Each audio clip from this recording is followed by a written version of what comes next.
तो स्वागत करते हैं आप सभी लोगों का एक बार फिर से अपने इस प्लेटफॉर्म पे जिसका नाम है स्टडी 91। तो जी हाँ, अभी तक हम लोगों ने डिस्कस किया था कुछ टॉपिक्स, कुछ कॉन्सेप्ट्स और उसके बाद हमने एक मॉडल पेपर भी डिस्कस किया था स्पॉटिंग एरर्स के ऊपर बेस्ड। तो आज दोस्तों देख लेते हैं, जैसा कि यहाँ पर पीछे लिखा हुआ है कि प्रीवियस पेपर एसबीआई क्लर्क का, जी हाँ 2021 में जो पेपर आया हुआ है उसको हम लोग इंग्लिश के पोर्शन को यहाँ पर सॉल्व करने की कोशिश करेंगे और देखेंगे लिमिटेड टाइम में कैसे हम लोग सॉल्व कर सकते हैं। क्योंकि दोस्तों आपको पता होना चाहिए कि एग्जाम में 1 आवर मिलता है हमारे पास। अगर हम प्री की बात करें, प्री एग्जाम की 1 आवर में 3 सब्जेक्ट्स हमारे पास होते हैं। लॉजिकल रीजनिंग होता है, उसके बाद क्वांट्स होता है और उसके बाद तीसरा क्या होता है, इंग्लिश होता है, राइट।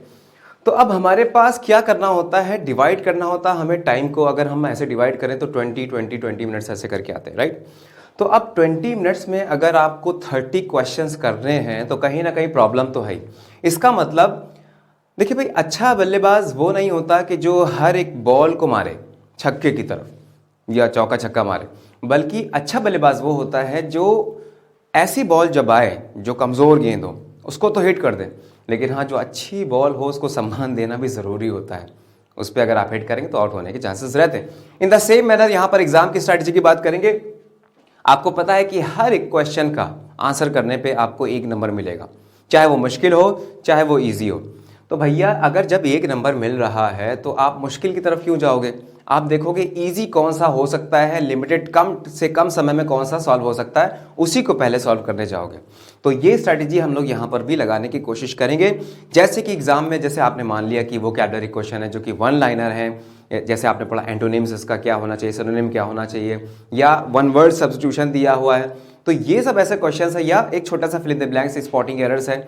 ये सब ऐसे बच्चों क्वेश्चंस हैं कि जिनको बड़ी आसानी से सॉल्व किया जा सकता है with in half a minute, आधे मिनट में या 15 सेकंड में भी कोई क्वेश्चन सॉल्व किया जा सकता है, देखते ही आंसर आ जाता है। लेकिन जब बात होती है रीडिंग कॉम्प्रिहेंशन की, या अगर हम कहें पैरा जंबल्स की, इस टाइप के जो क्वेश्चंस होते हैं वो थोड़े से लेंदी होते हैं, क्योंकि पढ़ते पढ़ते ही इतना टाइम निकल जाता है कि हमारे पास नहीं बचता है समय। तो क्या करेंगे, ऐसे क्वेश्चंस को हम लोग बाद के लिए रखेंगे और पहले अटेम्प्ट करेंगे ऐसे क्वेश्चंस जो इजीली हो जाए, विद इन 15 और 20 सेकंड्स में हो जाए। तो चलो भाई यहाँ पर जल्दी से शुरू करते हैं। पेपर हमने लिया है यहाँ पर 2021 का एसबीआई क्लर्क का, और देखते हैं कैसा पेपर आया था, क्या मुश्किल था, क्या ईजी था, डिस्कस करते हैं भाई। तो अब देखिए यहाँ पर अपने पहले क्वेश्चन की तरफ आ जाते हैं, जो कि अब क्या होता है बच्चों कि जब हम इसको पढ़ते हैं, देखो read each sentence to find out whether there is any grammatical error or idiomatic error in it. The error, if any, will be in one part of the sentence. The number of that part is the answer. If there is no error, the answer is E.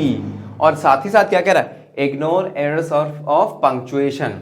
ये तो आपको पहले से पता होना चाहिए कि जब भी हम ग्रामर की बात करते हैं, बैंक एसएससी में जो भी एग्जाम में आता है, क्वेश्चन पूछा जाता है, उसमें पंक्चुएशन मार्क्स को कभी भी कंसीडर नहीं किया जाता। इसका मतलब क्या हुआ कि अगर इन्वर्टेड कॉमा नहीं लगा हुआ है बच्चों, या कोई कॉमा नहीं लिखा हुआ है, आपने कहा यहाँ पे कॉमा की एरर है, तो वो एरर नहीं मानी जाएगी, पंक्चुएशन की एरर नहीं मानी जाती, बल्कि यहाँ पे क्या लिखा है, ग्रामेटिकल एरर मानी जाती है।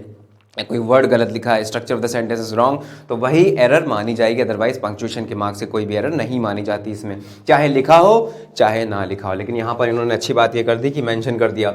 अब देखिए डायरेक्शन इतना पड़ा है, आप डायरेक्शन ही पढ़ते रह जाओगे तो फिर आंसर कब करोगे। इसलिए बच्चों देखना क्या है कि जल्दी से आपने देखा कि हाँ स्पॉटिंग एरर्स का क्वेश्चन है, the sentence is divided into parts, और यहां पर आपने देखा if the error if any will be in one part of the sentence. आपके समझ में आ गया कि एक पार्ट वाला आंसर यहां पर देना है, जिसमें एक पार्ट में एरर होगा, सब में नहीं होगा, एक से ज्यादा में नहीं होगा। तो तुरंत आपका दिमाग चला और आपने बहुत जल्दी से इसका डायरेक्शन को पढ़ा। बहुत ज्यादा टाइम नहीं लेगा, डायरेक्शन ही पढ़ते जा रहे हैं, एक एक लाइन को बहुत समझते हो पढ़ते जा रहे हैं, क्योंकि आपको पता है वो सेम चीजें हर एक क्वेश्चन में डायरेक्शन में लिख के आती जो आप पहले से कर चुके हो। तो सीधे से क्वेश्चंस पे आएंगे अपने और यहां से सॉल्व करना चालू करेंगे। तो जैसे कि आप यहां पर पहला क्वेश्चन देख सकते हो बच्चों, क्या लिखा हुआ है, despite of the rising share of the delta variant, the overall incidence in Germany has been steadily declining in recent weeks. तो भाई वही कहानी फिर से एक बार, क्योंकि हम लोग यहाँ से शुरू करते हैं पढ़ना, यहाँ से शुरू करेंगे पढ़ना और देखेंगे जो भी चीजें गलत लिखी हुई है उनको सही करने की कोशिश करेंगे और वहीं पर एरर होगा। तो यहां से पढ़ना चालू किया, यहां पे लिखा है डिस्पाइट ऑफ, और पहले ही पार्ट में सेंटेंस की हमको गलती मिल गई। क्योंकि सारी की सारी चीज़ें जब आपके दिमाग में कैद होती हैं, यानी कि पिक्चर एकदम क्लियर है, क्रिस्टल क्लियर है, तो अब आपको सोचने की, इवन पूरा सेंटेंस को पढ़ने की और इसके मतलब को समझने की ज़रूरत नहीं होती। क्योंकि जैसे ही आपने देखा कि यहां पर तो इन्होंने पाप कर दिया। पाप क्यों कर दिया? क्योंकि भाई कहना चाहता है इसके बावजूद। दो वर्ड होते हैं, इन स्पाइट ऑफ, दूसरा क्या होता है? डिस्पाइट। देखिए भाई, डिस्पाइट होता है, इन स्पाइट ऑफ होता है, दोनों का एक ही मतलब होता है। वो मतलब लिख देते हैं किसी चीज के बावजूद, राइट? बावजूद, किस चीज के बावजूद? तो कहना चाह रहा है कि despite of the rising share बढ़ते हुए शेयर के बावजूद, किसका? डेल्टा वेरिएंट का। द ओवरऑल इंसिडेंस जो हो रहे हैं जनवरी में हैज बीन स्टिली, वो डिक्लाइन हो रहे हैं इन द रिसेंट वीक्स। ये कहना चाह रहा है, सेंटेंस का मीनिंग भी हमने समझ लिया, लेकिन आपको एग्जाम में मीनिंग समझने की जरूरत नहीं है।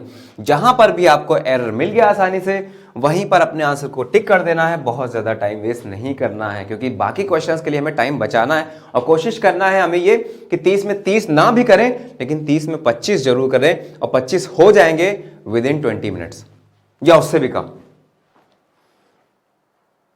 तो मैंने कहा कि दो वर्ड होते हैं, इन स्पाइट ऑफ और डिस्पाइट, दोनों का मतलब होता है किस चीज के बावजूद। ध्यान ये देना है बच्चों कि इन स्पाइट के साथ हमेशा ऑफ आता है। जब भी आप इन स्पाइट का यूज करें तो ऑफ का यूज करते हैं, लेकिन डिस्पाइट में ऑफ पहले से कनेक्टेड होता है, यानी कि ऑफ पहले से लगा होता है, क्योंकि ऐसे कुछ वर्ड्स होते हैं जिसमें कुछ प्रेपोजिशन पहले से ऐड होती हैं। जैसे अगर हम बात करें एंटर की, यहां पर लिख दें एंटर। कई बच्चे क्या करते हैं कि एंटर के साथ लगाते हैं इनटू। एंटर अगर किसी जगह को बताता है, किसी जगह, किसी प्लेस पे हम एंटर कर रहे हैं, क्लासरूम या रेस्टोरेंट, कहीं भी एंटर कर रहे हैं, जगह के लिए अगर आया है, तो उसमें कोई भी प्रेपोजिशन लगाने की आपको जरूरत नहीं है। आई सिंपली से आई एंटर्ड इनटू क्लासरूम, नहीं, I entered the classroom in the same, क्योंकि उसमें इनटू पहले से कनेक्टेड है, राइट? इसलिए यहां पर डिस्पाइट में पहले से ऑफ कनेक्टेड है, वो हिडन है, दिखाई नहीं देता। इसका मतलब डिस्पाइट के साथ ऑफ नहीं जाता है।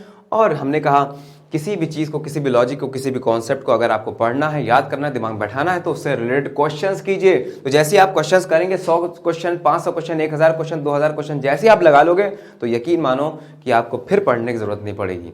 क्योंकि मैं तो कोई पढ़ाई नहीं करके आता भाई, मैं सिर्फ क्वेश्चंस देखता हूँ, एक बार मैं देख लेता हूँ कि हाँ ये क्वेश्चंस हैं, मैंने उसको सॉल्व कर लिया, हाँ आज जाके पढ़ाना है। ये थोड़ी कि हाँ 3-4 दिन पहले से हम ग्रामर के रूल पहले से रटें हैं, उसके बाद जाके अपनी क्लास लें, ऐसा नहीं।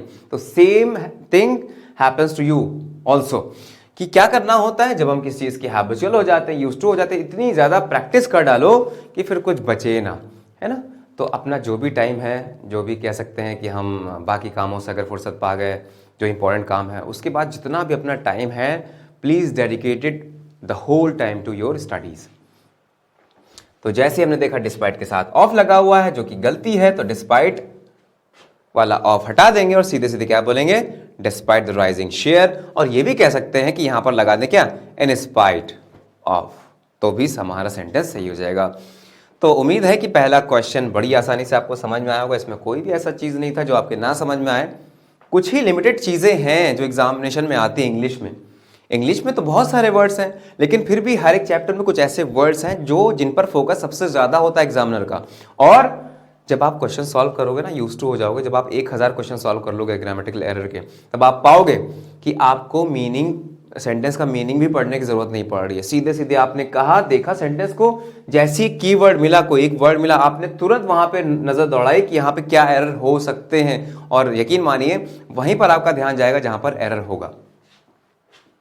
Next, the next sentence is the recently discovery. अच्छा, यहां पर तो पहले ही से हमको एरर मिल गया। क्या आपको मिला दोस्तों? आपके पास कुछ टाइम है, चलो सोचो और बताओ मुझे इसमें क्या एरर होना चाहिए। जैसे कि आप एक रियल एग्जामिनेशन दे रहे हो, SBI क्लर्क का प्री,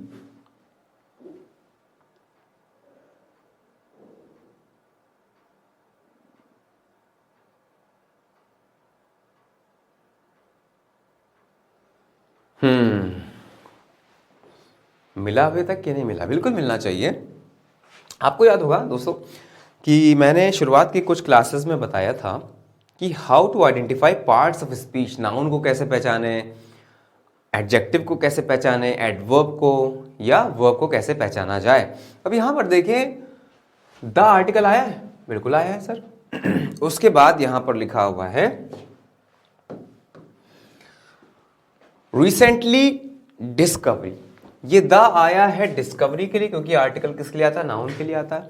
यहां पे जो सब्जेक्ट है वो क्या है, डिस्कवरी है, ठीक है। और वो कैसी है, रिसेंटली नहीं, बल्कि भाई यहां पर नाउन को जो क्वालिफाई करेगा वो एडवर्ब थोड़ी ना होगा, वो तो एडजेक्टिव होगा। यहां पे रिक्वायरमेंट किसकी है, एडजेक्टिव की। इसने लगा क्या रखा है, in most of the cases when we use ly in the end, for example steadily, recently, easily, that becomes an adverb. लेकिन यहां पर रिक्वायरमेंट किसकी है, यहां पर रिक्वायरमेंट बच्चों है एडजेक्टिव की, क्योंकि डिस्कवरी यहां पर क्या है, नाउन है। यहां पर क्या चाहिए, एडजेक्टिव चाहिए। अब भाई एडजेक्टिव अगर बनाना है तो simply in most of the cases क्या करते हैं, ly हटा दे। जैसे ब्यूटीफुली अगर है तो ly हटा दो, ब्यूटीफुल बन जाएगा, जो कि एक एडजेक्टिव है। सो क्या बोलेंगे हम लोग, the recent discovery of hundreds of Graves. यहां पे ly सिंपली हटा देंगे तो हमारा सेंटेंस सही हो जाएगा। क्या इतना मुश्किल था, नहीं, मुश्किल बिल्कुल भी नहीं था, लेकिन हाँ पढ़ा होगा तभी आप जान पाओगे। तो नेक्स्ट क्वेश्चन पे आ जाते हैं। और हम यहां पर आपको ऑप्शन नहीं बता रहे, क्योंकि जब हम आपको बता दें कि कौन से पार्ट में क्या एरर है, तो आप उसमें ढूंढ लेना कि वो ए पार्ट में आता है, बी पार्ट में आता है, सी पार्ट में आता है, डी पार्ट में आता है, और the sentence is no error, last part क्या होगा, नो एरर होगा, राइट। तो अब यहां पर हम देखेंगे इस पर्टिकुलर सेंटेंस में एरर किस पार्ट में जा रही है। लिखा हुआ है I would have gotten a perfect score except I made simple mistakes. अच्छा दोस्तों, यहां पर थोड़ा सा हमें समझना पड़ेगा, क्योंकि मेरे दिमाग में स्ट्रक्चर बना हुआ है, पता नहीं आपके दिमाग में है कि नहीं। This is the question based upon conditional sentences. Conditional sentences अगर आपने पढ़े हो तो आपको पता होना चाहिए, zero type, one type, second type, third type of conditional sentences. तो आपने देखा होगा लास्ट टाइप का जो कंडीशनल सेंटेंसेस होता है उसमें क्या होता है, एक कॉम्बिनेशन होता है। मैंने इससे पहले वाली वीडियो में भी आपको बताया था, एक कॉम्बिनेशन होता है। अगर यहां पर इफ लगा हुआ है, ठीक है, या कोई कंडीशन है, अनलेस लगा हुआ है। अनलेस भी क्या बताता है, इफ नॉट को बताता है। ये कंडीशन हो गई।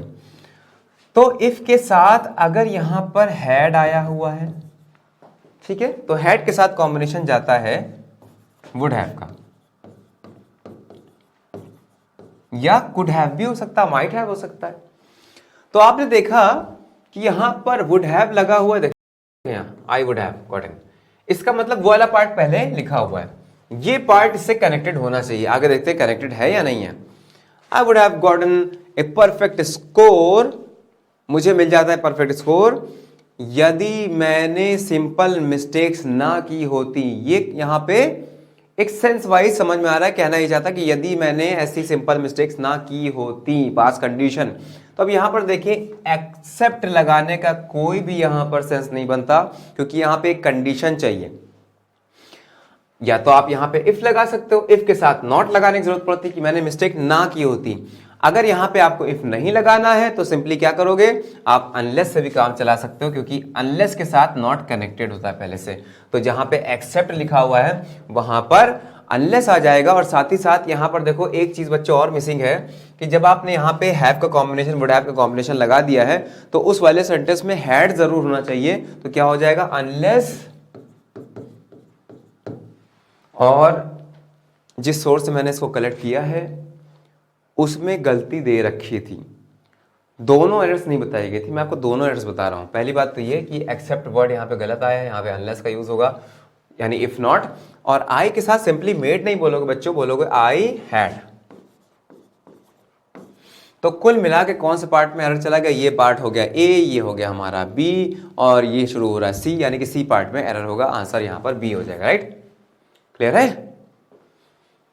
चलते हैं अपने नेक्स्ट सेंटेंस की तरफ, देखते हैं क्या है। ही लिफ्टेड द नेस्ट, पढ़िए फिर आंसर दीजिए भाई, आपके पास टाइम है। He lifted the nest gently and put it in a safety place in the forks of the tree. Safety place, अच्छा ये बताओ, क्या दो नाउन एक दूसरे को क्वालिफाई कर सकते हैं? नहीं कर सकते।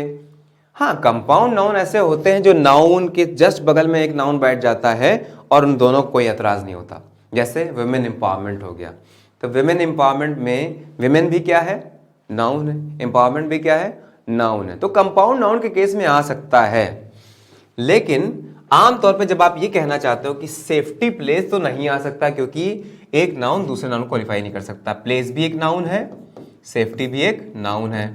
अब आप कहोगे सर ये कैसे आप बता रहे हो कि नाउन है, हमें कैसे, तो यही तो प्रॉब्लम होती है सर हमारे साथ कि हमें पता ही नहीं चलता नाउन क्या है, वर्ब क्या है, एडजेक्टिव क्या है, एडवर्ब क्या है। तो इसको जानने के लिए आप मेरे पहले के वीडियोस देखिए, जो पहले के 1, 2, 3 नंबर की वीडियोस हैं उनको जरूर देखिए। उसमें मैंने बताया कि कैसे आप पहचानोगे नाउन क्या है। और सबसे आसान तरीका क्या होता है, if we are able to place any article with the word, that word will be none other than a noun. अगर हम किसी वर्ड के आगे आर्टिकल लगाने के सक्षम हैं, लगा सकते हैं द, ए या एन, इनमें से कोई भी, तो वो नाउन बन जाएगा। द प्लेस, द सेफ्टी कहते हैं कि नहीं। और साथ ही साथ अगर वो मेरा, तुम्हारा, इसका, उसका हो सकता है तो वो नाउन बन जाता है। जैसे मैंने कहा this is my place, his place, उसकी जगह, यानी कि उसकी जहां पे वो रहता है। And I really care about your safety, your safety, इसका मतलब सेफ्टी भी नाउन है। दो नाउन एक साथ एक दूसरे क्वालिफाई नहीं कर सकते। इसका मतलब इस वर्ड को बनना पड़ेगा एक एडजेक्टिव, तभी तो आप नाउन को क्वालिफाई कर पाओगे। तो भाई क्या होगा, he lifted the nest gently and put it in a safe place. यहां पर बच्चों हो जाएगा in a safe place in the forks of the tree. Forks का मतलब क्या हुआ, कांटे ऑफ द ट्री, ट्री के कांटे, राइट। हालांकि उसको आपको समझने की भी जरूरत नहीं है, जरूरी नहीं कि आपको मीनिंग आता होगा तभी आप स्पॉटिंग एरर कर सकते हो। नहीं, अगर आपके दिमाग में पिक्चर है, सारे नियम, कायदे, कानून, कॉन्सेप्ट आपके दिमाग में हैं, तो आपसे कोई गलती नहीं होने वाली। तो देखा भाई, यहाँ तक मैंने 4 क्वेश्चन कर दिए। उम्मीद है आपने भी सारे के सारे यहाँ तक सही किए होंगे। अब जल्दी से आ जाते हैं हम लोग अगले क्वेश्चन की तरफ बढ़ जाते हैं। भाई 5वां क्या लिखा है यहाँ पर, sometimes very terrible accidents happens, oh my god, and many people are burned and injured.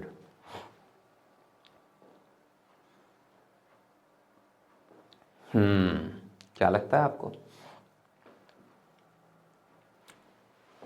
कभी कभी, समटाइम्स, यहां तक कोई गलती नहीं। बहुत ही टेरिबल एडजेक्टिव है, वेरी टेरिबल, ये एडवर्ब है, एडजेक्टिव को क्वालिफाई कर रहा है। वेरी टेरिबल क्या होते हैं, एक्सीडेंट्स हैपन। अच्छा देखो भाई, यहां से लेकर यहां तक जो हमें नाउन मिला, जो सब्जेक्ट का काम कर सकता है, वो एक्सीडेंट मिला हमको, ये सब्जेक्ट हो गया। यहां पर वेरी टेरिबल इसके बारे में बता रहा है। कभी कभी क्या है, एडवर्ब है, उससे कोई मतलब ही नहीं भाई हमारे पास। जो हमारा सब्जेक्ट हो सकता है वो या तो नाउन होगा या प्रोनाउन होगा। तो प्रोनाउन जैसा कुछ दिखता नहीं, यहाँ पे एक वर्ब है, हैपेंस, ये वर्ब हो गई, इस सब्जेक्ट के लिए आया। एक्सीडेंट्स क्या है, प्लूरल वर्ड एस लिखा हुआ इसमें। जब हमारे पास प्लूरल सब्जेक्ट होता है तो वर्ब में एस नहीं लगाते हैं, क्योंकि वर्ब तो भैया पहले से ही प्लूरल होती है, तो इसमें एस लगाने की जरूरत नहीं पड़ती। तो एक्सीडेंट्स हैपन हो जाएगा भाई, हैपन हो जाएगा, यहां से एस हटा देंगे, यानी कि इस वाले पार्ट में एरर है, बी वाले पार्ट में एरर हो जाएगा। तो बी कहां पर है भाई, सी में है। अच्छा, इसमें भी काफी कंफ्यूजन हो जाता बच्चों को, सोचते हैं कि बी वाले पार्ट में एरर, तो बी लगा दिया। लो नहीं भाई, देखो तो बी कहां लिखा है, बी लिखा हुआ है सी पर, देखो सी में लिखा है बी, इसका मतलब ये वाला आंसर आप लोग टिक करके आइएगा। नेक्स्ट की तरफ बढ़ते हैं। आपको समझ में आया होगा, मैनी पीपल आर बर्न्ड, ये इसमें बना हुआ है, ये बता रहा है कि जल जाते हैं, है ना। तो यहां पर थर्ड फॉर्म इसलिए क्योंकि पैसिव का ये वॉइस है, राइट, इंजर्ड। हाँ, अब थोड़ा सा इन लोगों ने यहां पर एक पैटर्न बदल दिया। जैसा कि आप देख सकते हो कि पहले आपने पैराजंबल्स भी किए होंगे, कुछ सेंटेंसेस लिखे होते हैं PQRS ABCD करके, उनका स्ट्रक्चर पूछता है, सीक्वेंस ऑफ द सेंटेंसेस पूछता है, पैराजंबल्स या रीडी, या हम लोग रीअरेंजमेंट ऑफ द सेंटेंसेस भी उसको बोलते हैं। लेकिन यहाँ पर इसने एक डिफरेंट टाइप का क्वेश्चन दिया टाइम कंज्यूम करने के लिए, और जैसे कि बच्चों को लगे कि अरे ये तो क्वेश्चन मेरे एग्जाम में पहली बार आ गया, इसको तो मैंने पढ़ा ही नहीं कभी, ना तो किसी टीचर ने पढ़ाया, ना मैंने खुद से पढ़ा, तो अब मैं कैसे करूँ, अब तो मैं बिल्कुल नहीं कर पाऊंगा, एक काम करता हूँ छोड़ के चला आता हूँ। नहीं, आपको ऐसा नहीं करना, आपको कोशिश करनी, कैसा भी आपको क्वेश्चन मिल जाए, डायरेक्शन तो यहाँ पर लिखा हुआ है ना। चलो एक बार डायरेक्शन हम लोग जल्दी से पढ़ते हैं। In each of the following questions given below, a sentence is given with 3 words in bold. Board में लिखे हुए हैं। अच्छा, यहाँ पर बोर्ड में क्या लिखे हुए हैं यहाँ पर मेंशन नहीं है, तो मैं आपको बता दूं कि यहाँ पर एक्चुअली इस पार्ट को होना चाहिए था ये, यहाँ पर जब ये कॉपी किया गया तो ये बोर्ड यहाँ पर कहीं ना कहीं नहीं आ पाया। खैर कोई बात नहीं, हम लोग यहाँ पे कोशिश करते हैं। यहाँ पर मेंशन ये है कि ये ए पार्ट हो गया कल्चर। आप ऐसे देख सकते हो। दूसरा जो हमारे पास है, चलिए हम वो आपके लिए बोल्ड कर दे रहे हैं, आसान कर दे रहे हैं, क्योंकि ए पार्ट ये दे रहा है कल्चर के लिए, बी पार्ट यहाँ पे दे रहा है प्लीजेंट के लिए, राइट। और जो यहाँ पर सी पार्ट लिखा हुआ है वो आ रहा है कॉन्ट्रीब्यूटेड के लिए। हाँ, तो कायदे से इनको बोल्ड होना चाहिए था, अंडरलाइन होना चाहिए था। चलिए कोई बात नहीं, यहाँ पर मिस हो गया है, जब इसको इस स्लाइड में कॉपी किया गया तो मिस हो गया, कोई बात नहीं, ये तो सब होता रहता है भाई। इंसान गलतियों का पुतला है, किसी ना किसी से कोई ना कोई तो गलती हो ही जाती है, लेकिन हमारा काम यह है कि गलतियों को सुधारना, बजाय इसके कि हम किसी को ब्लेम करें कि अरे ऐसी गलती क्यों कर दी। नहीं नहीं, कोई बात नहीं, गलती हो जाती है, तो मैं आपको यहाँ पे करेक्ट करने के लिए हूँ भाई। तो कहना ये चाहता है कि एक सेंटेंस लिखा हुआ है जिसमें एक ये इन्होंने वर्ड लिख दिया कल्चर, एक ये वर्ड लिख दिया प्लीजेंट, एक यहां पर सी वर्ड लिख दिया कंट्रीब्यूटेड। तो क्या करना है कि सेंटेंस को सही ढंग से करेक्ट करना है, सेंस वाइज, मीनिंग वाइज, और उसके बाद कह रहा है कि उसका जो सीक्वेंस आएगा वो क्या आएगा। तो चलो पढ़ते हैं कौन सा वर्ड कहां पे हम लोग एडजस्ट कर सकते हैं। लिखा है हिज कल्चर मैनर्स। अब आप कहोगे कि सर कल्चर मैनर्स हो सकता है कि नहीं हो सकता। हमने क्या बताया था, कल्चर भी एक नाउन है, मैनर्स भी एक नाउन है, दो नाउन बराबरी से खड़े नहीं हो सकते, किसी एक को एडजेक्टिव बनना पड़ेगा। तो यहां पर हम ढूंढेंगे एडजेक्टिव कहां पर है। अच्छा, यहां पर देखिए कॉन्ट्रीब्यूटेड टू, प्लीजेंट टू तो होता नहीं है भाई आमतौर पे ना। यहां पे contributed to render him popular, उसको पॉपुलर दर्शाने के लिए बात हो रही है। तो एक समय के लिए हम लोग कॉन्ट्रीब्यूटेड को यहीं पर रखते हैं और देखते हैं कि हम यहां पर प्लीजेंट लाने की कोशिश करते हैं। प्लीजेंट अगर हम यहां पे ले आए तो यानी कि अगर हम पहले बी को रख दें, प्लीजेंट, हिज प्लीजेंट, यानी कि मैनर्स के बारे में बता रहा है, उसका अच्छा व्यवहार, मैनर्स। एंड वेरीड, उसके बाद एंड वेरीड, बढ़ता हुआ क्या होगा भाई, जो वेरी कर रहा है, कभी कुछ कभी कुछ। वेरी क्या करते हैं, अक्सर कल्चर करते हैं, अलग अलग कल्चर पाए जाते हैं ना अलग अलग रिलीजन में, तो इसलिए इसको यहां पर होना चाहिए था, यानी ए पार्ट को यहां पर शिफ्ट कर दें। और not less than his artistic skills contributed to render, यहां पर मुझे कॉन्ट्रीब्यूट बिल्कुल सही लग रहा है क्योंकि आगे फॉलोड बाई टू है। इसका मतलब जो सी पार्ट है एज इट इज यहां पर लिखा रहेगा। तो बना क्या बच्चों, बी ए सी बना। बी ए सी कहां पर है, बी में है, तो हम लोग टिक करके आ जाएंगे बी ए सी, बी ऑप्शन। समझ में आ गया इसको कैसे करना था। एक एक वर्ड यहाँ पे बोल्ड में है या अंडरलाइन होगा, उसको मेंशन कर दिया ए बी सी से, फिर बता रहा है कि इस सेंटेंस को ग्रामेटिकली सही करने के लिए कौन सा सीक्वेंस फॉलो किया जाना चाहिए। ग्रामेटिकली यहाँ पर कहानी नहीं बनानी, grammatically and the sentence must be in meaningful contribution, यानी कि एक तरीके से मीनिंगफुल सेंटेंस हमें बनाना है। Now the next one is, अब पहला वर्ड ये बच्चों यहाँ पर ये है फेयरली, ए, उसके बाद लिखा हुआ है डेट्रीमेंटल, ये हो गया बी, और उसके बाद ऑब्वियस हो गया सी। तो चलो भाई दिमाग लगाओ और देखो कौन कौन सा वर्ड की शिफ्टिंग होगी या जो लिखा है वो सही लिखा है। जैसे यहां लिखा है नो रीअरेंजमेंट रिक्वायर्ड,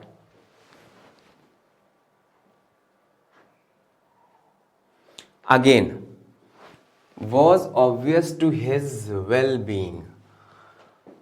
आपको पता होना चाहिए ऑब्वियस टू नहीं होगा, डेट्रीमेंटल टू होगा। रीजन क्या है कि डेट्रीमेंटल जो वर्ड है इसके बाद टू फॉलो होता है as a preposition.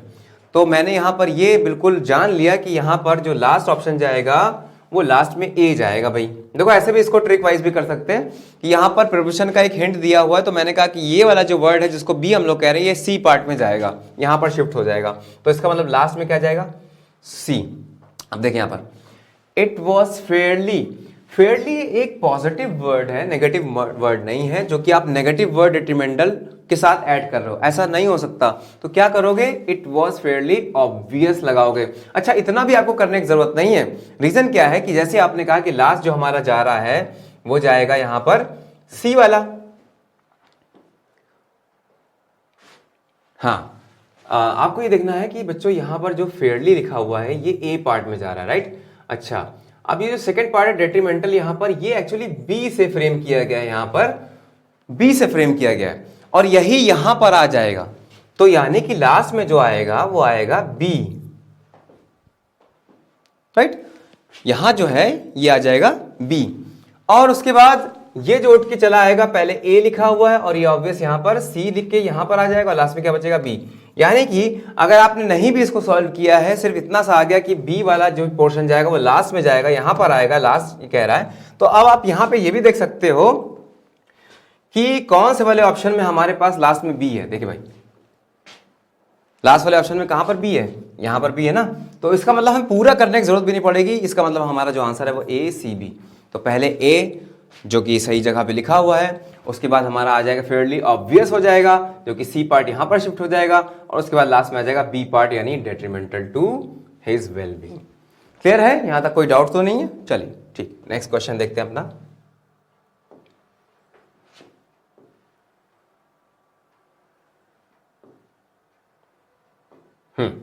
Eighth one. To make matters worse, Credible reports that some of the electronic evidence malware in this case could have been planted remotely by gathered. चलिए भाई दिमाग लगाइए, ये वाला पार्ट आपका हो गया है ए पार्ट हो गया, ठीक है, जो इसने यहाँ पर इंडिकेट किया पहले से। इसमें बिल्कुल भी कंफ्यूज आपको नहीं होना है। यहाँ पर बी ऑप्शन हो गया प्लांटेड, और यहाँ पे सी ऑप्शन क्या हो गया हमारा गैदर्ड, जो कि इसने मेंशन कर रखा है यहाँ पे। दोस्तों बोल्ड ना होने की वजह से थोड़ा कंफ्यूजन हो रहा है, लेकिन कोई बात नहीं, मैंने यहाँ पे हाईलाइट कर दिया फिर से एक बार। तो ये ए हो गया, ये यहाँ पे प्लांटेड क्या हो गया, बी हो गया, गैदर्ड हो गया सी। अब आप मुझे बताओ कि इसका सही जो सीक्वेंस होना चाहिए वो क्या होना चाहिए।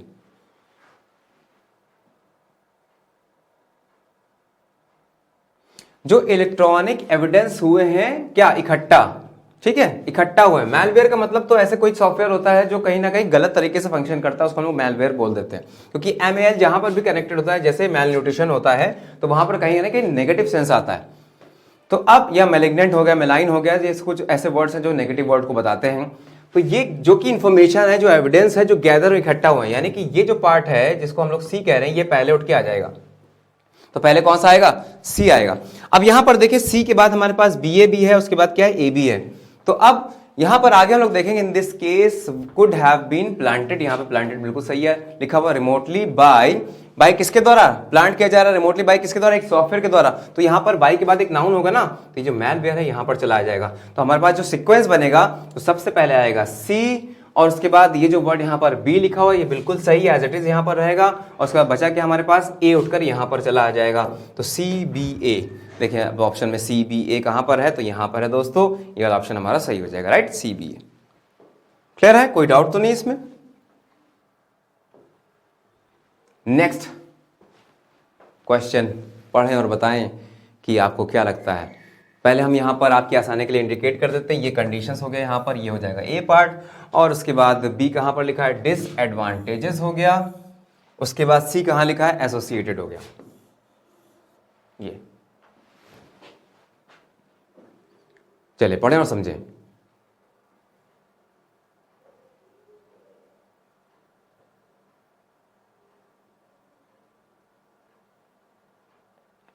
तो जाहिर सी बात है कि यहां पर कंडीशंस अगर आ रहा है तो हम हेल्थ डिसएडवांटेजेस तो लगाएंगे नहीं, हेल्थ एसोसिएट तो कहेंगे नहीं, क्योंकि एसोसिएटेड के साथ आता है विद, इसका मतलब हेल्थ कंडीशंस की ही बात हो रही होगी। इसका मतलब पहले तो हमारा ए एज इट इज उतर जाएगा। इसके बाद यहां पर क्या लिखा है, what they are and for how they are what associated, कैसे वो एसोसिएट करते हैं विद किसके साथ, डिसएडवांटेजेस के साथ। इसका मतलब यहां पर पहला जो ऑप्शन है हमारे पास एज इट इज उतर जाएगा, ए वाला कंडीशन यहां पर रहेगा, और उसके बाद इन दोनों में हम स्वैपिंग करेंगे तो यहां पर चला आएगा सबसे पहले सी, और बचेगा हमारे पास बी जो कि लास्ट में चला जाएगा, एसोसिएटेड विद डिसएडवांटेजेस। तो ए सी बी हमारा कहां है, ए सी बी हमको यहां पर मिल गया, इसका मतलब ये ऑप्शन हमारा सही चला जाएगा, राइट। उम्मीद है यहां तक समझ में आ रहा होगा आपको। कुछ ऐसी हिंट जरूर होती है, जैसे कि यहां पर प्रेपोजिशन से बहुत बड़ा यहां पे हमको दिखाई दे रहा है कि विद अगर लिखा हुआ है तो किसी चीज से एसोसिएट करेगा, और वो चीज क्या होगी, कोई नाउन होगा। प्रेपोजिशन भी आता है, अगर बच्चों हम कोई भी प्रेपोजिशन की बात करें, चाहे वो इनटू हो, इन हो, ऑफ हो, अबाउट हो, प्रेपोजिशन के बाद या तो नाउन आएगा या प्रोनाउन आएगा, तीसरी कोई चीज नहीं आ सकती। लेकिन हाँ, टू एक ऐसी प्रीपोजिशन है जिसके बाद आमतौर पे वर्ब की फर्स्ट फॉर्म आती है इन्फिनेटिव के तौर पे। जैसे हमने कहा कि I wanted to play, I wanted to play, to play यहां पर क्या है, इन्फिनेटिव, टू के बाद वर्ब की फर्स्ट फॉर्म। लेकिन जितने भी प्रीपोजिशन है टू को छोड़कर, उनके बाद या तो नाउन आएगा या प्रोनाउन आएगा, इसके अलावा तीसरी कोई चीज नहीं आएगी। अगर वर्ब आएगी तो उसमें आईएनजी लगा देंगे और उसको अगेन नाउन बना देंगे, जो नाउन कहलाएगा जेरंड, राइट। तो उम्मीद है यहां तक समझ में आया होगा बच्चों को। अगले क्वेश्चन की तरफ बढ़ जाते हैं जल्दी से। अब यहां पर क्या लिखा है, एविएशन वेबसाइट्स आर, ये हम यहां पे मार्क कर देते हैं, ये हो गया है इंफ्रास्ट्रक्चर हमारा, जो कि ए पार्ट है। उसके बाद अबज, ये है बी सेकेंड वाला वर्ड, और उसके बाद अपग्रेडेशन, ये हो गया सी। चलो भाई हमने इसको अंडरलाइन कर दिया या इसको हमने बोल्ड कर दिया, सर्कल कर दिया। अब आपका काम है कि इसको आपको शफल करना है, सही तरीके से जोड़ना है to complete the meaning of the sentence. देखो एविएशन वेबसाइट जो हैं आर इंफ्रास्ट्रक्चर, नहीं आर आ गया तो कहीं ना कहीं यहां पर या तो एडजेक्टिव होगा या हमारे पास कोई वर्ब होनी चाहिए। ये नाउन है, ये नाउन है, आ नहीं सकता, इससे बड़े हम लोग एक एडजेक्टिव लगा दें, अबस कर दें, यानी कि जिसकी बारे में चर्चा हो रही है, यानी कि जो जिसके बारे में लोग बात कर रहे हैं, शोरगुल कर रहे हैं। एविएशन वेबसाइट्स आर अबस, राइट, यानी कि जो यहां पर हमारे पास बी था है ना, वो यहां पर पहले आ जाएगा, सबसे पहले बी आएगा। Abuzz with reports of a rapid, किस रैपिड क्या, जो तेजी से होता है, रैपिड अपग्रेडेशन, यानी कि सी आ जाएगा इसके बाद, of rapid upgradation of aviation. Aviation का मतलब क्या हुआ, रिलेटेड टू फ्लाइट, यानी कि अगर हम एयरक्राफ्ट की बात करें, एयरप्लेन की बात करें, एयरक्राफ्ट की बात करें, तो उस कंडीशन में उसका ही इंफ्रास्ट्रक्चर की बात कर रहा है, यानी कि एविएशन का क्या है, इंफ्रास्ट्रक्चर है। इसका मतलब ये वाला हमारे पास ये जो इंफ्रास्ट्रक्चर लिखा हुआ ए सबसे लास्ट में आ जाएगा, तभी तो हम कहेंगे क्या कि एविएशन इंफ्रास्ट्रक्चर की बात हो रही है। तो यहाँ पर क्या गया, बी सी ए, तो बी सी ए कहाँ पर मौजूद है, हमारा डी में मौजूद है। ये आंसर हम लोग टिक करके चले आएंगे। तो उम्मीद है यहाँ तक समझ में आया होगा सभी लोगों को। तो बढ़ते हैं अपने अगले क्वेश्चन की तरफ। ओ ये आ गया आपका क्लोज टेस्ट। जैसे ऐसा कुछ लिख के आ जाए ना, आपको इसको पढ़ने की जरूरत नहीं, ऐसा कुछ लिख के आ जाए, एक पैराग्राफ गिवन हो और उसमें बीच बीच में कुछ ना कुछ ब्लैंक बने हो और इस टाइप से ऑप्शंस गिवन हो आगे, देखिए इस टाइप से ऑप्शंस गिवन हो, 11 12 के ये हैं, 13 के ये हैं, तो कुछ नहीं करना आपको, सीधे सीधे, क्योंकि यहां पर तो भाई हमारे ऑप्शंस किसी और स्लाइड में जा रहे हैं और जो हमारा पैसेज लिखा हुआ किसी और स्लाइड में है, तो हमारे लिए ये दिक्कत हो रही कि हम बार बार उस पर जंप करके जाएं। लेकिन बच्चों क्या होता है, जब एग्जाम में ऐसे क्वेश्चन आते हैं या पैरा जंबल्स आता है या कहते हैं रीडिंग कॉम्प्रिहेंशन आता है, तो उसमें क्या करते हैं, पैराग्राफ आपका साइड में लिख देते हैं आपकी आसानी के लिए, और जो ऑप्शंस है ना या क्वेश्चन होते हैं वो यहां पर लिख देते हैं, ताकि आपको बार बार ऊपर शफल करने की जरूरत ना पड़े, स्क्रॉलिंग डाउन या अप करने की आपको जरूरत ना पड़े। तो अब यहां पर सबसे पहले हम लोग पढ़ लेते हैं कि हमारा जो पैराग्राफ है किसके बारे में बात कर रहे हैं, देखते पढ़ते हैं। Getting a good night sleep. देखो क्या होता है ना, क्लोज टेस्ट, ये क्या है, क्लोज टेस्ट। और क्लोज टेस्ट को करने के लिए आपको कुछ चीजों का बहुत ही ध्यान रखना है, जैसे कि पहली चीज है वोकैब आनी चाहिए, यानी कि जो ऑप्शन है उसकी मीनिंग पता ही होना चाहिए आपको। अगर मीनिंग नहीं भी पता है तो आपको कम से कम ये पता होना चाहिए कि पार्ट ऑफ स्पीच को कैसे आइडेंटिफाई करें, जो भी पार्ट ऑफ स्पीच वाला वर्ड हमको चाहिए वही हमें लगाना है। से अगर आगे यहाँ पे ब्लैंक बना हुआ है, इससे पहले अगर मान लो कोई हमारे पास सब्जेक्ट आता है और सब्जेक्ट है प्लूरल में, तो जाहिर सी बात है उसके बाद अगर वर्ब्स में ऑप्शन दिए हुए हैं और सब्जेक्ट हमारा प्लूरल है तो वर्ब में एस नहीं लगाएंगे। या अगर हमारे पास सिंगुलर सब्जेक्ट है तो वर्ब में वो सा हम लोग ऑप्शन चूज करेंगे जिसमें वर्ब में एस कनेक्टेड होगा पहले से। तो ग्रामर का इसमें बहुत बड़ा रोल है, यानी पार्ट ऑफ स्पीच की जानकारी, vocabulary, grammar and as well as sentence को समझना, पूरे पैराग्राफ को, कहानी को समझना, यानी कि यहां पर कौन से टाइप का वर्ड आएगा, whether it will be positive word और नेगेटिव वर्ड, ये हमें पता चलेगा कि टोन से, यानी कि टोन इसमें क्या जा रही, बहुत ही इंपॉर्टेंट रोल प्ले करता है टोन, कि पैसेज की टोन क्या है, क्या हम कोई अच्छी बात कर रहे हैं, पॉजिटिव चीजों पे बात कर रहे हैं या नेगेटिव किसी चीज की, नेगेटिव चीजों की बात कर रहे हैं, राइट। अब यहां पर चलो हम पढ़ते हैं और देखते हैं पॉजिटिव टोन है या नेगेटिव है। Getting a good night sleep is just as essential as a healthy diet and exercise, यानी कि रात में अच्छी नींद लेना उतना ही इंपॉर्टेंट है जैसे कि एक हेल्थी डाइट लेना, और साथ ही साथ कैसी एक्सरसाइज लेना। तो चलो 11 के ऑप्शंस देख लेते हैं जल्दी से, कैसी एक्सरसाइज लेना ये ध्यान में रखेंगे हम लोग। हाँ 11, system exercise, seldom exercise, active exercise, unusual exercise. क्या लगता है आपको? रेगुलर एक्सरसाइज, ये वर्ड एक्सरसाइज के साथ बिल्कुल सही जा रहा है कि आपको दिन प्रतिदिन यानी कि रेगुलरली आपको एक्सरसाइज करनी है। इसका मतलब 11 का ए टिक करके चले आओगे पहले वाले पार्ट में। चलो भाई पैराग्राफ पे फिर से आ जाते हैं एक बार से। उसके बाद अगला यहां पर क्वेश्चन लिखा हुआ है, unfortunately according to the National Sleep Foundation 62% of the American adult population from sleep issues, sleep issues से कुछ कर रही हैं, यानी उनको प्रॉब्लम हो रही है, स्लीप इश्यूज आ रहे हैं उनके साथ। इसके लिए हम 12वें में देखते कौन कौन से वर्ड हमारे पास हैं। जो पॉपुलेशन है वो क्या कर रही है, एड्रेस कर रही है स्लीप इश्यूज को, नहीं इंडिकेट कर रही है। पॉपुलेशन वहां पर क्या था, सिंगुलर, इसका मतलब जो भी वर्ब आएगी उसमें एस लगा होगा, इसका मतलब एड्रेस और इंडिकेट नहीं हो सकता। हमारे पास क्या रिजल्ट्स कर रहा है, इश्यूज नहीं, रिजल्ट नहीं कर रहा, बल्कि पॉपुलेशन क्या कर रही है, सफर कर रही है, रिमार्क भी नहीं कर रही है ना, किसी को रिमार्क नहीं लिखना उसको, सही है गलत। तो क्या क्या ऑप्शन सही हो जाएगा हमारे पास, डी, सफर कर रही है, राइट।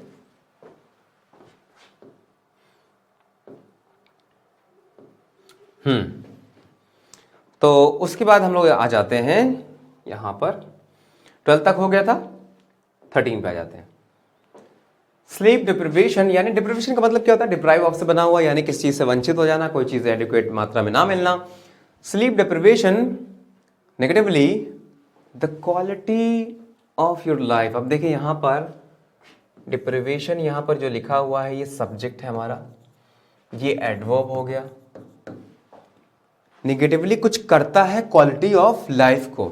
अब यहां पर जो भी वर्ब आएगी, हमें पता चल गया यहां पे वर्ब आएगी, देखकर स्ट्रक्चर ऑफ द सेंटेंस, जो भी वर्ब आएगी वो उसमें एस लगा होगा, रीजन क्या, सब्जेक्ट हमारा सिंगुलर है। तो चलो देखते हैं कि 13 के क्या क्या ऑप्शन हमारे पास अवेलेबल हैं।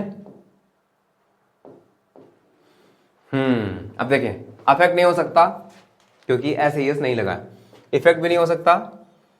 अब क्या करता है, सेंस क्या आ रहा है, किसी तरह प्रभावित करता, उसका सेंस आ रहा है। तो भाई अफेक्ट अगर हो जाता, तो अफेक्ट्स अगर होता है यहां पर अफेक्ट्स, तो सही होता। इफेक्ट नाउन है, इफेक्ट नहीं आ सकता क्योंकि रिक्वायरमेंट किसकी, वर्ब की।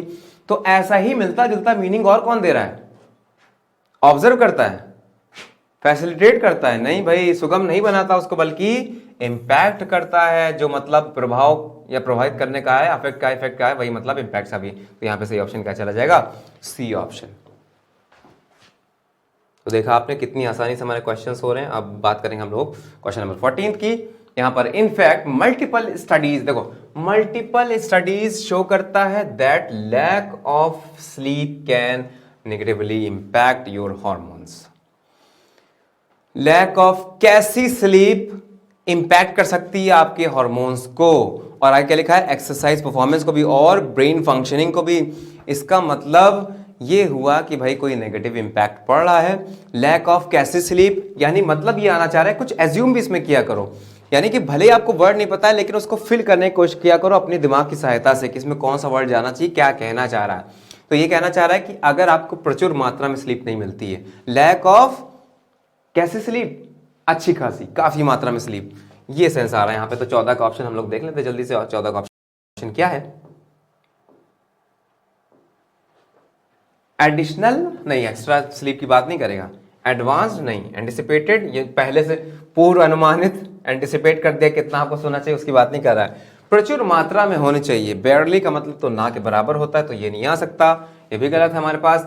तो बचा क्या, प्रचुर मात्रा में, सफिशिएंट नींद की बात कर रहा है, जो कि एडिक्वेट, जिसका मतलब होता है सफिशिएंट, प्रचुर मात्रा में, एडिक्वेट। तो हमारे पास ये हो गया 14, और उसके बाद चलते हैं कि हमारे पास 15वां क्वेश्चन यहां पर क्या है, in addition it can to moodiness, memory issues and trouble thinking properly and focusing. It can कुछ कर सकता है, एक वर्ब चाहिए, 15। देखते हैं ऑप्शन हमारे पास क्या क्या है। अच्छा, एक बार फिर से आते हैं 15th में। इट कैन, यहां क्या लिखा है, टू, जबकि आपको पता होना चाहिए कि यहां पे कोई ऐसी वर्ब आएगी जिसके आगे, जिसके प्रेपोजिशन जो फॉलो किया जाता है वो टू किया जाता है। तो चलो देखते हैं, इसको दिमाग में अपने रखना है। 15 पे एक बार फिर से आते हैं।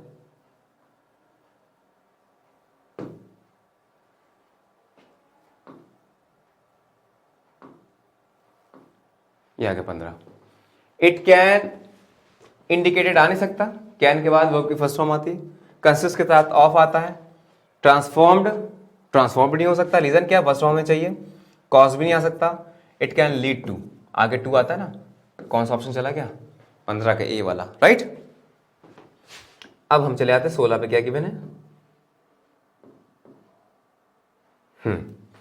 तो अब देखो आगे क्या लिखा है, वर्ड्स ऑफ ऑल, सबसे ज्यादा इसमें खराब क्या है, वर्ड्स का मतलब बैड का बना हुआ, बैड से बनता है वर्ड्स, यानी कि और ज्यादा खराब, और वर्ड्स का मतलब सबसे ज्यादा खराब। वर्ड्स ऑफ ऑल, कैसे sleep can cause high blood pressure, weight gain and week immune system. कैसे स्लीप, यानी कि यहां पर कोई एडजेक्टिव चाहिए हमारे पास। और आगे क्या लिखा है, in depth studies also reveal that chronic poor sleepers are at a higher risk of developing cancer and dying from it। कैसी नींद की यहां पर बात कर रहा है, कौन सा ऑप्शन था हमारे पास, 16th पे आते हैं। एब्सोल्यूट का मतलब तो पूर्ण होता है, पूर्ण की बात नहीं करेगा, कंप्लीट की तो बात ही कर रहा है कि कंप्लीट नींद लेनी चाहिए। डेस्परेट का मतलब ये हुआ कि बहुत ज़्यादा किस चीज़ के लिए आतुर होना, नेगेटिव टर्म है यहाँ पे, नेगेटिव टर्म तो आएगा नहीं। इमोशनल स्लीप कैसी भाई स्लीप होती है, ये भी नहीं जाएगा। डिसेबिलिटी वाली स्लीप नहीं, बल्कि क्रॉनिक स्लीप, इसका मतलब ये हुआ कि जो बहुत ज़्यादा सोते हैं, अब उनकी बात कर रहे हैं। देखो क्या होता है, नींद एक प्रचुर मात्रा में लेनी चाहिए। से कोई ये कहता है, कोई साइंटिस्ट ये कहता है कि 6 घंटे तो होना चाहिए, कोई ये कहता है 7 घंटे होना चाहिए, कुछ लोग ये भी कहते हैं कि 8 घंटे होना चाहिए, लेकिन हर कोई ये ज़रूर कहता है कि नींद 3-4 घंटे भी नहीं होनी चाहिए, और साथ ही साथ नींद 14 घंटे भी नहीं होनी चाहिए, नॉट मोर देन 8 और 9 आवर्स। इससे ज़्यादा अगर सोगे तो भी बीमारी का सबब बन जाएगा। इसका मतलब यहाँ पे क्रोनिक का मतलब क्या होता है, जो बहुत लंबे समय से है, यानी कि ऐसी इलनेस जो बहुत लंबे समय से चल रही है, राइट। तो इसका मतलब एक एडजेक्टिव चाहिए था, तो हमारे पास स्लीप के साथ कौन सा ऑप्शन हमें मिला, क्रोनिक, राइट, जो कि सबसे ज़्यादा सुइटेबल है। उसके बाद आ जाते हैं हम लोग 17th पे और देखते हैं 17th हमारे पास क्या है।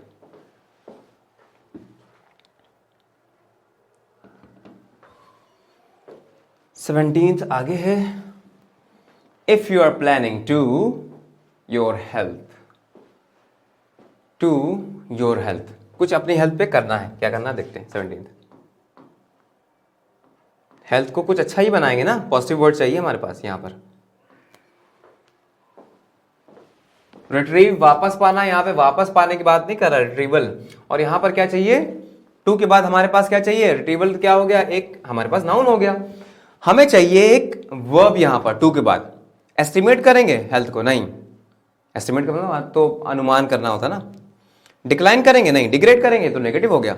ऑप्टिमाइज करेंगे, यानी उसको सही ढंग से यूज करेंगे अपनी हेल्थ को, राइट, सही तरीके से खान पान, सही तरीके से उठना और जागना, ये सब ऑप्टिमाइज करना होता है, तो यहाँ पर ऑप्टिमाइज आ जाएगा। उसके बाद 18 देखते हैं क्या है।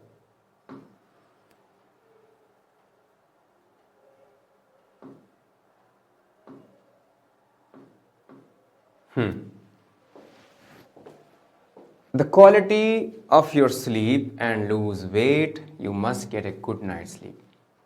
If you're planning to say आपको अच्छी करनी है अपनी हेल्थ को, द क्वालिटी, कुछ करना है, the quality of your sleep को क्या करना देखते हैं।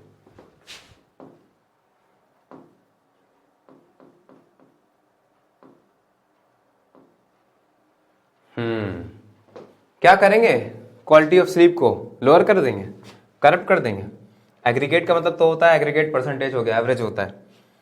एम्पेयर का मतलब नेगेटिव टर्म एम्पेयर कर देना, यानी सही ढंग से उसको ना चलाना, तो बचा क्या, इंप्रूव करेंगे अपनी स्लीप को, राइट। तो 18 का हो जाएगा डी। तो अब आपके सारे क्वेश्चंस 18 तक थे था, यहां से 19 शुरू है।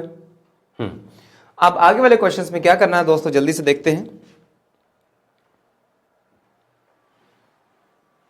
यहां पर करना यह है कि यहां से लेकर यहां तक, देखो यहां पर गलती नहीं हुई, क्योंकि यहां पर जिसने भी यहां पर टाइप किया है मेरे कंटेंट को, उसने यहां पर कोई भी गलती नहीं की, और उसने यहां पर बोल्ड या एक तरीके से एक अलग मैनर में लिख दिया ताकि मुझे या ऑडियंस को सही रूप से दिखाई पड़े कि चेंजेस कहां पर करने। और ये है फ्रेज रिप्लेसमेंट या फ्रेज इंप्रूवमेंट या सेंटेंस इंप्रूवमेंट का क्वेश्चन। किसी एक पार्ट ऑफ द सेंटेंस में कोई ना कोई इंप्रूवमेंट रिक्वायर्ड होता है, और ऑप्शंस भी गिवन होते हैं। जो भी आपको सही ऑप्शन लगता है कि यहां पर इसको रिप्लेस कर सकता है तो आप लगा देंगे। अगर आपको लगता है कि कोई भी करेक्शन इसमें इंप्रूवमेंट कोई भी रिक्वायर्ड नहीं है, तो सीधे सीधे क्या कह देंगे, नो इंप्रूवमेंट रिक्वायर्ड, ई टिक करके चले आएंगे। चलो देखते हैं। The petition contended that the establishments and factories were operates in violation. अच्छा, पहले तो ये समझे कि गलत क्यों है। वर के बाद ऑपरेट्स आ नहीं सकता, या तो ऑपरेटिंग होगा या ऑपरेटेड होगा। अगर एक्टिव में होगा तो ऑपरेटिंग होगा, और अगर पैसिव में होगा तो ऑपरेट होगा। जो कि दोनों में से कोई ऑप्शन यहाँ पर नहीं, इसका मतलब करेक्शन रिक्वायर्ड है। अब देखें, एक ऑप्शन में हैज लिखा हुआ है जो कि आ नहीं सकता, क्योंकि यहां पर बात हो रहा है एस्टेब्लिशमेंट्स एंड फैक्ट्रीज की बात हो रही, जो कि हमारा सब्जेक्ट है। हैज यहां पर आ नहीं सकता, वॉज यहां पर आ नहीं सकता। अब हमारे पास दो ऑप्शन बचते हैं, वर ऑपरेटिंग, वर ऑपरेट्स। तो बचा क्या, मैंने कहा वर ऑपरेट्स तो हो ही नहीं सकता, तो वर ऑपरेटिंग इन वायलेशन ऑफ। तो बी वाला ऑप्शन हमारा सही हो जाएगा यहां पर। क्लियर है बच्चों, कोई डाउट तो नहीं है? आगे बढ़ते हैं। सारे ऑप्शंस को मैच कराना होता है आपस में, बहुत इजी होता है। Delhi commissioner for women was issued a notice to the police regarding the same and sought a detailed action taken report।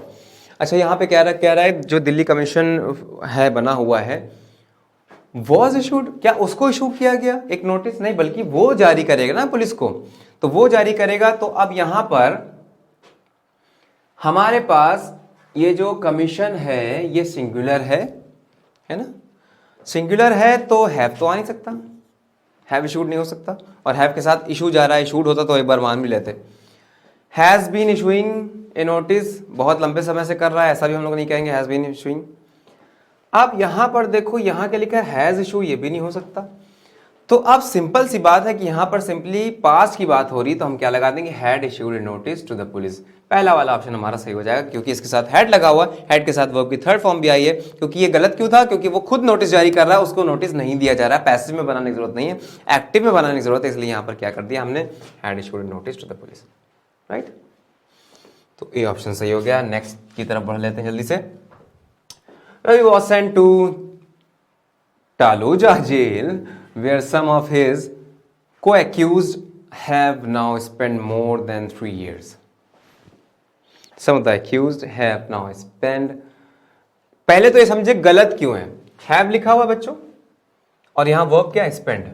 आपको पता होना चाहिए कि spend की थर्ड फॉर्म या तो spent होती है या spended होती है, दोनों में से कोई भी आप यूज कर सकते हो। तो इसलिए यहां पर गलती है, बदलने की जरूरत है। तो अब देखते हैं, सब में देखो हैव लगा हुआ है, कंपेयर करो, हैव नाउ। अब यहां पर आ गया स्पेंड, जो कि हो नहीं सकता, काट दिया। अब हम 3 लेके चल रहे हैं, पहले 4 लेके चल रहे थे, एक गायब हो गया बेचारा, एक मर गया। आगे बढ़ते हैं, मोर देन आ गया, देन भी नहीं हो सकता, ये जी 2 मर गए भाई, पहले से तो मरा हुआ था पहले से। तो हमारे पास देन बचा हुआ है, देन के बाद 3 आ गया, तो भैया ईयर्स होगा, क्योंकि 3 का मतलब एक से ज्यादा और इसका प्लूरल बन जाएगा, इसलिए कौन सा वाला गया, डी वाला चला गया। Have not spent more than 3 years, 3 year नहीं होता, इसका मतलब डी ऑप्शन सही हो जाएगा। तो बच्चों उम्मीद है यहाँ तक समझ में आया होगा। जल्दी से बढ़ जाते हैं अपने अगले क्वेश्चन की तरफ। कोई भी क्वेश्चन आपको लगता है अगर मैं जल्दी जल्दी भाग रहा हूँ, सर मुझे नहीं समझ में आ रहा, आप क्या बता रहे हो, आप बहुत जल्दी जल्दी चल रहे हो, बेटा जमाना ही ऐसा है, जल्दी जल्दी नहीं दौड़ोगे, जमाने के साथ नहीं चलोगे, कहीं ना कहीं पीछे रह जाओगे, लोग कुचल के चले जाएंगे। इसलिए जमाने के साथ, समय के साथ, पढ़ाई के साथ, क्योंकि भाई हर एक एग्जाम की बात करें तो अपना पैटर्न हर साल बदल रहा है, तो आप क्यों नहीं अपना तरीका बदल रहे हो पढ़ाई का, क्यों नहीं ज्यादा पढ़ाई कर रहे हो, क्यों नहीं अलग तरीके से पढ़ाई कर रहे हो? पढ़ाई करनी पड़ेगी तभी कुछ हो पाएगा भाई। अब अगला सेंटेंस यहां पे लिखा है, विद टेक्नोलॉजी बिकमिंग स्मार्टर, यानी कि टेक्नोलॉजी के साथ जो कि हो रही है पहले ज्यादा smart. On technology becoming smarter नहीं, टेक्नोलॉजी के साथ चलना है ना, तो विद से सही लग रहा है बिल्कुल। एट टेक्नोलॉजी नहीं आ सकता, जब ऑन नहीं आएगा तो एट क्यों आएगा। बिकेम स्मार्टर नहीं, with technology has become smarter नहीं, कि इसके साथ जब हो चुकी नहीं। एक्चुअली होता क्या है, जब कोई चीज कॉन्टिन्यूअस फॉर्म में चल रही है ना, समय के साथ, तो उसको हम लोग प्रोग्रेसिव फॉर्म में रखते हैं, जैसे कि यहां पे कॉन्टिन्यूअस फॉर्म में बिकमिंग लिखा हुआ है, और पहले से ज्यादा स्मार्ट हो रही, स्मार्टर भी लिखा हुआ है। टेक्नोलॉजी के साथ हम लोग चल रहे हैं, इसका मतलब इसमें कोई भी एरर, कोई भी करेक्शन रिक्वायर्ड नहीं है, क्योंकि पहले से सही लिखा हुआ, मीनिंग बिल्कुल क्लियर समझ में आ रहा है, इसका मतलब आंसर चला जाएगा नो इंप्रूवमेंट। राइट, अगला देखते हैं। A good coach had the skills of his entire team। पढ़िए आप लोग, आंसर देने की कोशिश करिए और देखते हैं कितने बच्चे आंसर दे सकते हैं इसका सही तरीके से। A good coach had the skills of his entire team accounted for and knows। अच्छा, यहाँ पे एक कीवर्ड है बच्चों, आप ये सोच सकते हो कि सर यहाँ गुड कोच की बात हो रही, हैड आ रहा है, यानी कि उसके पास जो स्किल्स थी यहां पर क्योंकि आगे नाउन है, इसका मतलब ये जो हैव या हैज या हैड आया है ये पास होने के सेंस में आया है, बल्कि ये यहां पर हैड हेल्पिंग वर्ब नहीं है, क्योंकि अगर यहां पे हेल्पिंग वर्ब होती तो आगे मेन वर्ब की थर्ड फॉर्म जरूर होती, लेकिन यहां पर नाउन आ गया। जैसे मैंने कहा I have a car, I have a car या आई हैड ए कार, तो इसका मतलब ये बता रहा है यहां पर पोजीशन था। अच्छा, अगर हम कहें a good coach had the skills of his entire team accounted for and knows, और जानता है, शुरू हमने किया पास में और आगे बात हो रही है नोज, इसको तो बच्चों चेंज कर नहीं सकते क्योंकि चेंज यहीं पर करना है। तो ये अगर प्रेजेंट में है तो ये भी प्रेजेंट में होना चाहिए, पूरी बात प्रेजेंट में होगी या तो पास्ट में होगी। ये थोड़ी है कि एक बात हमने पास्ट से शुरू कर दी उसके बाद प्रेजेंट में आके पटक दिया, नहीं, ऐसा नहीं करेंगे। तो यहां पर कोच के लिए लगेगा हैज और आगे as it is the skills. Have नहीं आ सकता क्योंकि कोच क्या है, सिंगुलर है, दोनों हटा दिए, ये दोनों ने मार डाले। अब हैड स्किल्स, चाहे को हैड स्किल्स चाहे हैड द स्किल्स को, तो बात तो वही है ना, क्योंकि यहां पर प्रेजेंट वाला है, एक जनरल बात कर रहा है कोच के लिए, तो इसलिए यहां पर बनेगा प्रेजेंट में, तो आ जाएगा has the skills, right. C option हमारा सही हो जाएगा। चले आते हैं नेक्स्ट पे। तो अब क्वेश्चन नंबर 24 से लेकर 30 तक जो है वो हमारा रीडिंग कॉम्प्रिहेंशन पैसेज है। तो बच्चों आज के लिए इतना काफी है, रीडिंग कॉम्प्रिहेंशन पैसेज हम लोग करेंगे अगले टर्न पे और समझेंगे कि स्ट्रैटेजी क्या है इसकी। तब तक के लिए स्टे ट्यून्ड। मैंने यहां पर इसलिए रोका क्योंकि अभी तक तो हमने सारे क्वेश्चंस डिस्कस कर लिए, 24 से लेकर 30 तक बचे हैं जो कि बहुत इंपॉर्टेंट है, जो कि रीडिंग कॉम्प्रिहेंशन बेस्ड है। और ये आसान नहीं होता बच्चों। होता क्या है कि जब हमारे पास 20 मिनट्स का टाइम है तो कोशिश करो कि रीडिंग कॉम्प्रिहेंशन मत करना, पहले सबसे लास्ट के लिए रखना। तभी मैंने इसको लास्ट में ही यहाँ पर असाइन कर दिया कि पहले हम लोग एक एक नंबर को पहले कंफर्म कर लें, कम से कम हमारे इस कंडीशन में अपने आप को ला दें कि हमारा कट ऑफ क्लियर हो जाए किसी तरह। कट ऑफ क्लियर नहीं हुआ तो बच्चों बहुत दिक्कत आती है, तो इस वजह से हमने इसको लास्ट में रखा।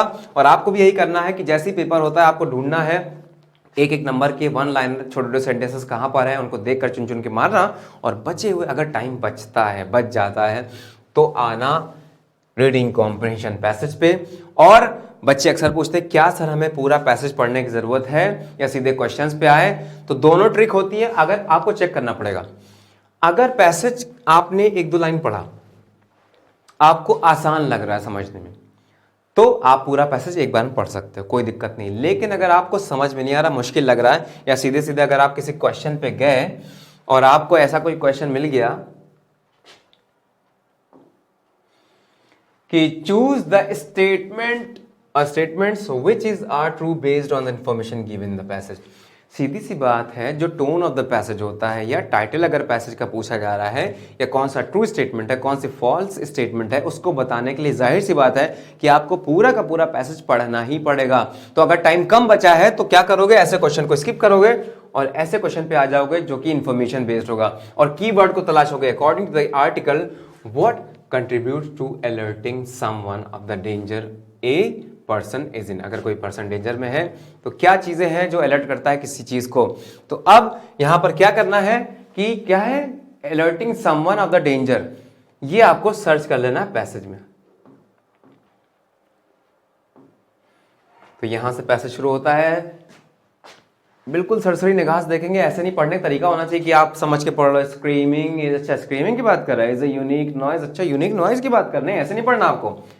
आपको सिर्फ देखना है, कैप्चर करना है, और सारी चीजें एक बार में दिमाग में समझ में आ जानी चाहिए। आपको बहुत ज्यादा टाइम रीडिंग में नहीं लगना चाहिए।